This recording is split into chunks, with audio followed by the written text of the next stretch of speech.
रंगपुर गांव में सेठ धनपत राय जैसा मक्खी चूस कोई नहीं था। उसके पास इतनी दौलत थी कि वह पूरे गांव को खरीद सकता था, पर उसका लालच उसे रोज गरीब बनाता था। उसकी पत्नी लावण्या और इकलौता बेटा अंश उसकी कंजूसी की वजह से हमेशा दुखी रहते थे। लावण्या गुस्से में आकर धनपत को आवाज देती है और उसे झकझोर कर उठाती है। अरे उठिए, दोपहर हो गई है, अभी तक आप सो रहे हैं। अंश को सुबह से भूख लगी है, घर में खाने लायक कुछ नहीं बचा है। क्या है, क्यों जगा दिया? मैं तो करोड़ों का मुनाफा कमा रहा था सपने में, खाने को कुछ नहीं। कल ही तो मैं बाजार से बासी सब्जियां लाया था, इतनी जल्दी कैसे खत्म हो गई? बासी सब्जियां आप लाए थे सिर्फ 250 ग्राम, उनमें से आधी से ज्यादा फेंकनी पड़ी। अंश अब 12 साल का हो गया है, कुछ तो शर्म कीजिए। इतनी दौलत का आप क्या करेंगे? दौलत मेरी है तो क्या मैं उसे पानी की तरह बहा दूं? मेरे पिताजी बेवकूफ़ थे जो लोगों में लुटाते रहे। मैं समझदार हूं। अब मुझे सुबह सुबह पैसे की कीमत मत समझाओ। जाता हूं बाजार। बाजार जाइए, पर सुनिए, सस्ते के चक्कर में सड़ी गली सब्जी मत उठा लाना। आज ताजा और अच्छी सब्जी लाना। हम भी इंसान हैं, कोई कूड़ेदान नहीं। अरे वह खराब नहीं होती, बस थोड़े से दाग लगे होते हैं। बाजार में ऐसी सस्ती सब्जी कितने ही लोग खाते हैं, क्या वे सब भूखे मर रहे हैं? आप अपने स्वर्गीय पिताजी के जैसे क्यों नहीं बन सकते? वह कितने दयालु थे, उनके नाम से आज भी लोग उन्हें याद करते हैं। आप में उनकी अच्छी आदत का एक भी अंश नहीं है। हाँ हाँ, जानता हूं मैं। पिताजी अपनी दौलत लुटाकर बेवकूफ़ बने। मैं नहीं बनूंगा, मैं अक्लमंद हूं और मेरे पैसे मेरी मुट्ठी में रहेंगे। अब मैं जा रहा हूं। धनपत राय झोला लेकर बाहर निकल जाता है। लावण्या दुखी होकर खड़ी रह जाती है। धनपत राय बड़बड़ाते हुए बाजार की ओर चल दिया। उसे अपनी पत्नी की बात सुनकर गुस्सा आ रहा था, दुख नहीं। उसे नहीं पता था कि उसका यह लालच ही एक दिन उसे बहुत बड़ा पाठ सिखाने वाला था। धनपत राय बाजार की ओर जा रहा था, पर उसका मन खर्च करने को तैयार नहीं था। वह सोच रहा था कि कैसे कम से कम पैसे में सबसे ज्यादा खराब और सस्ती सब्जी मिल जाए। तभी रास्ते में उसे एक बुजुर्ग भिखारी मिला जो बहुत मुश्किल से चल रहा था। एक लंगड़ा बुजुर्ग भिखारी जिसके कटोरे में कुछ सिक्के हैं, धनपत के सामने आकर हाथ फैलाता है। भगवान के नाम पर कुछ दे दो बेटा, सुबह से कुछ खाया नहीं है। अरे तुम्हारे पास तो अच्छे खासे सिक्के पड़े हैं, फिर भी भीख मांग रहे हो? ये कैसी धोखेबाजी है? तुम्हें पता है मैं इन 30 से 40 रुपयों में 3-4 दिन निकालता हूँ।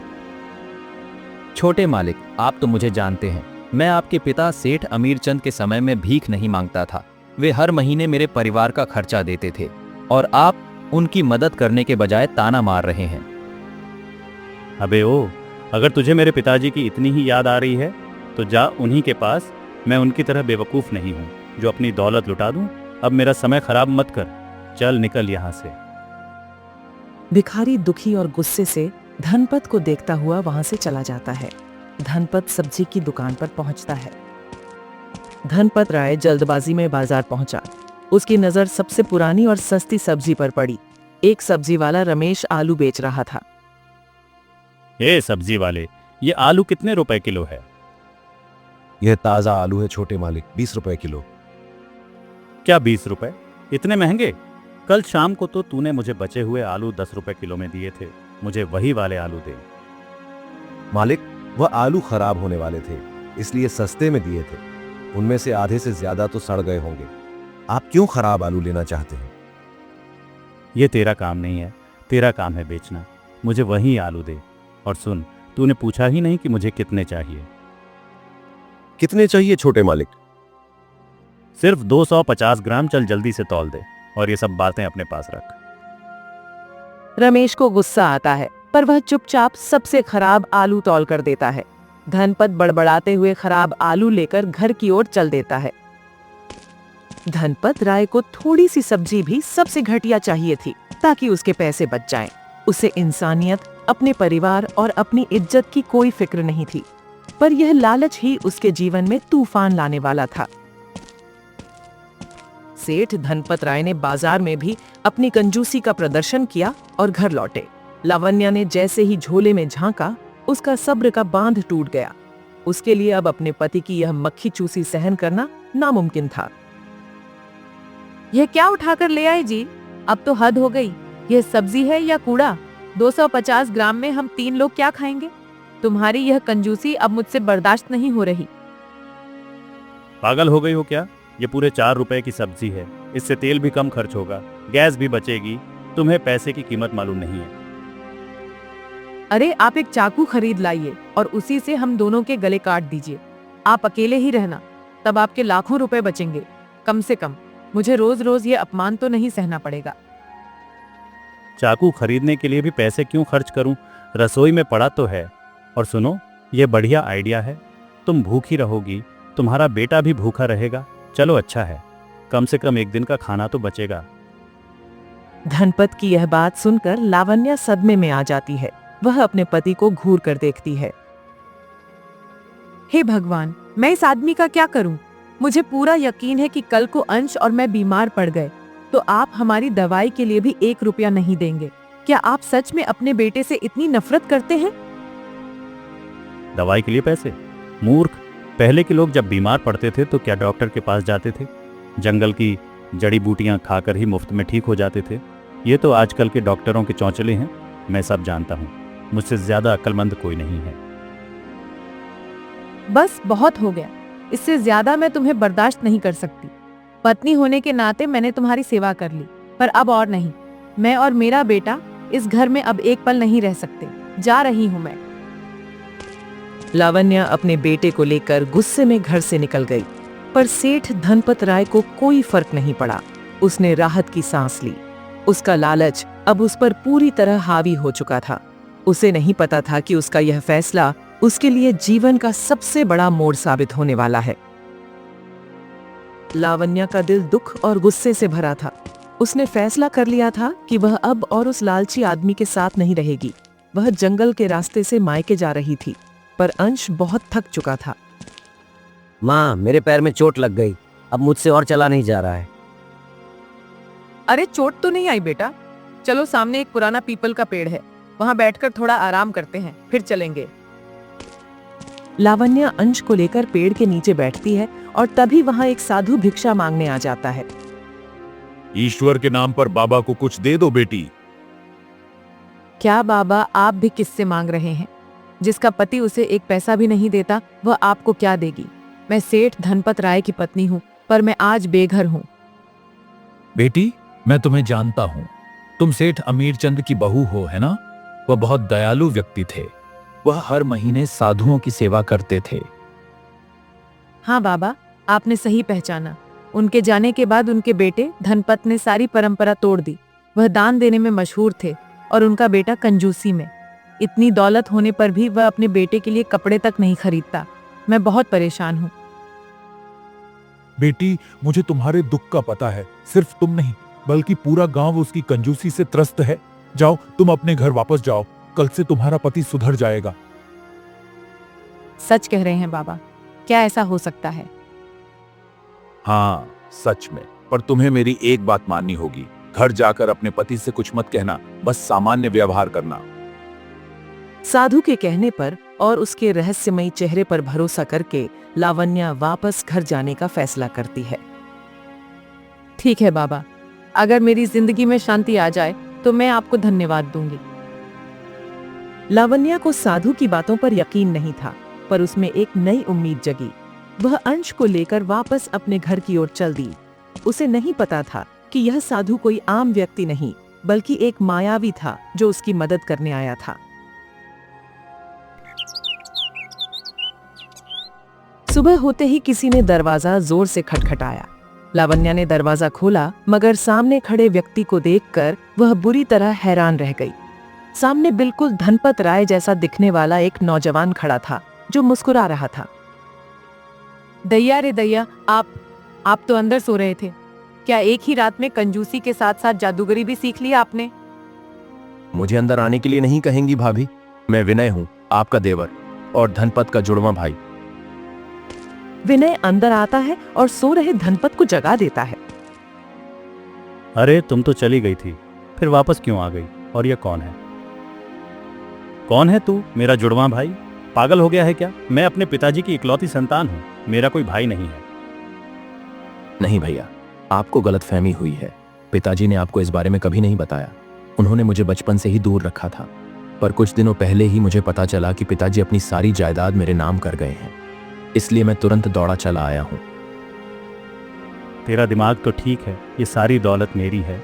तू जरूर कोई बहरूपिया है जो मेरी जायदाद लूटने आया है। ये कागजात फर्जी हैं। ऐसा नहीं है धनपत भैया, ये रहे जायदाद के सारे कागजात और इस वसीयतनामे पर पिताजी के हस्ताक्षर हैं। पिताजी बहुत दयालु थे और मैं भी उन्हीं पर गया हूं। क्या बकवास है, ये सब झूठ है। तू मेरे घर से निकल जा। अब भले ही मुझे न माने, पर इन कागजातों को कानून मानेगा। और मैं आपको बता दूं, पिताजी की आत्मा को शांति देने के लिए मैं यह सारी दौलत गरीबों में बांट दूंगा। यह सुनकर धनपत राय का लालच उसे पागल कर देता है। लावण्य, अंश यह सब चुपचाप देखते हैं। ओह, अब समझ आया साधु बाबा ने क्या कहा था। यह कोई साधारण आदमी नहीं है। क्या खाक शांति मिलेगी? मैं तुझे एक पैसा नहीं छूने दूंगा। मैं मुखिया के पास जाऊंगा। तुम सब मेरी दौलत चुराना चाहते हो। लालच में अंधा हुआ धनपत राय अपने जुड़वा भाई के सामने हार मानने को तैयार नहीं था। मामला इतना बड़ा था कि अब इसका फैसला गांव के मुखिया को ही करना था। धनपत को यह नहीं पता था कि यह उसका लालच ही था जिसने उसकी तकदीर बदल दी थी। मामला गांव के मुखिया सरपंच साहब के पास पहुंच गया था। यह सच में एक अजीब मामला था। दो लोग जो बिल्कुल एक जैसे दिखते थे, एक ही जायदाद पर दावा कर रहे थे। पूरा गांव उत्सुकता से यह तमाशा देख रहा था। वसीयत में तुम्हारे पिताजी सेठ अमीर चंद के हस्ताक्षर हैं और यह विनय, इसकी शक्ल हूबहू तुमसे मिलती है। कानून के मुताबिक जिसके पास ये असली कागजात हैं, वही इस सारी संपत्ति का मालिक है। यह कैसी बातें कर रहे हैं मुखिया जी? मैं उनका इकलौता बेटा हूँ। यह बहरूपिया है। आप मेरी दौलत इसे क्यों दे रहे हैं?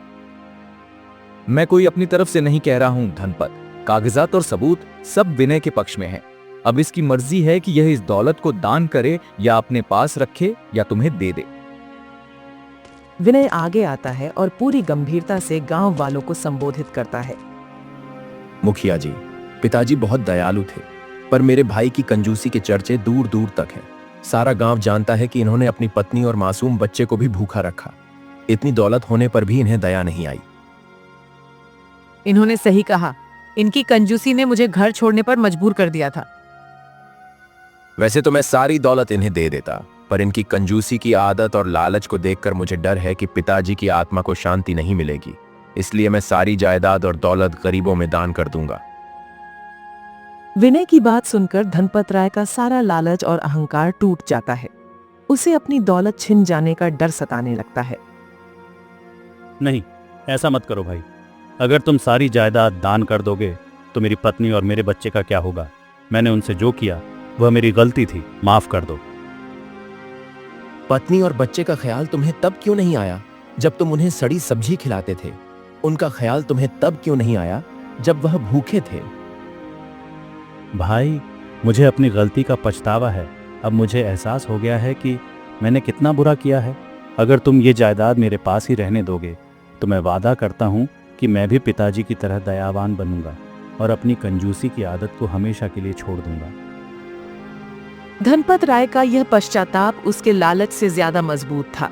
दौलत छिन जाने के डर ने उसे पहली बार इंसानियत का पाठ पढ़ाया। उसे पता नहीं था कि यह सब एक नाटक था जो उसे सुधारने के लिए रचा गया था। धनपत राय की आंखों में अब अपनी दौलत छिन जाने का नहीं, बल्कि अपनी गलती का डर था। उसने पहली बार सच्चे मन से पश्चाताप किया। जैसे ही उसके मुंह से दयावान बनने का वादा निकला, एक चमत्कार हुआ।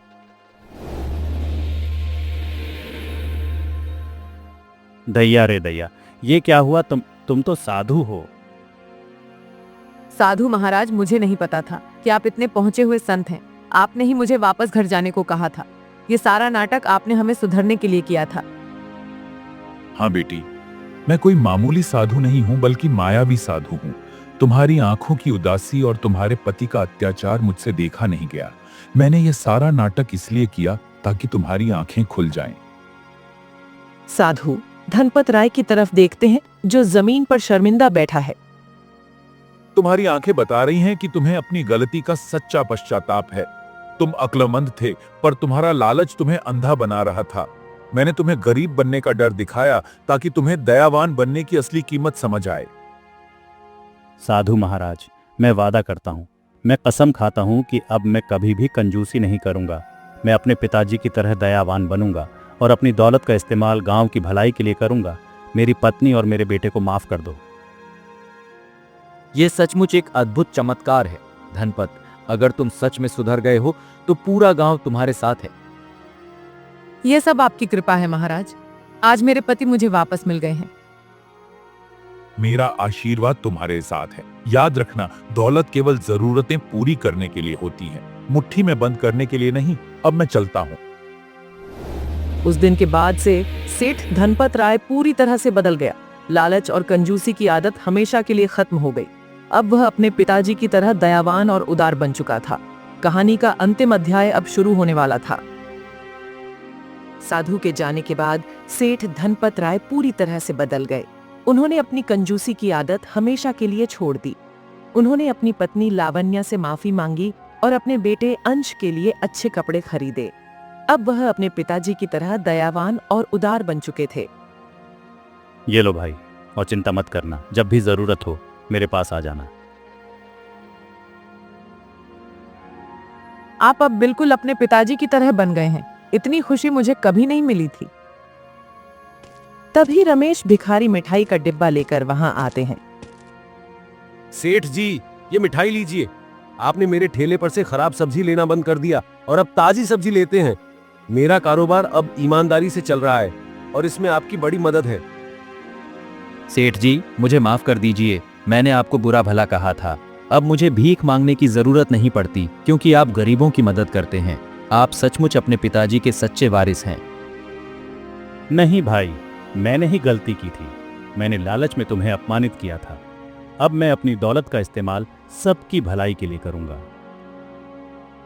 धनपत राय अब एक नया फैसला सुनाते हैं। गांव वालों, मैंने अपने कारोबार में एक ईमानदार और मेहनती आदमी को मैनेजर नौकर रखने का फैसला किया है। वह मेरी सारी जायदाद का हिसाब रखेगा और यह सुनिश्चित करेगा कि गरीबों को कभी भी खाली हाथ न लौटना पड़े। धनपत राय रमेश की तरफ इशारा करते हैं। मैं रमेश को यह जिम्मेदारी सौंपता हूँ। रमेश ईमानदार है और वह हमेशा मुझे सही बात बताता था, भले ही मैंने उसकी बात न मानी हो। ये मेरी ओर से एक ईमानदार नौकर को दिया गया सम्मान है। सेठ जी, मैं आपका विश्वास कभी नहीं तोड़ूंगा। मैं पूरी ईमानदारी से काम करूंगा। पापा, आप अब दुनिया के सबसे अच्छे इंसान बन गए हैं। याद रखना बेटा, दौलत से ज्यादा खुशी और संतुष्टि तब मिलती है जब हम अपनी दौलत बांटते हैं। लालच हमेशा अकेला करता है, पर दयालुता से पूरा गांव तुम्हारा अपना बन जाता है। सेठ धनपत राय ने अपने लालच को हरा दिया था। मायावी साधु के नाटक ने उन्हें एक नया जीवन दिया। उन्होंने न केवल खुद को सुधारा, बल्कि एक ईमानदार नौकर को सम्मान देकर यह भी साबित किया कि ईमानदारी ही सबसे बड़ी दौलत है।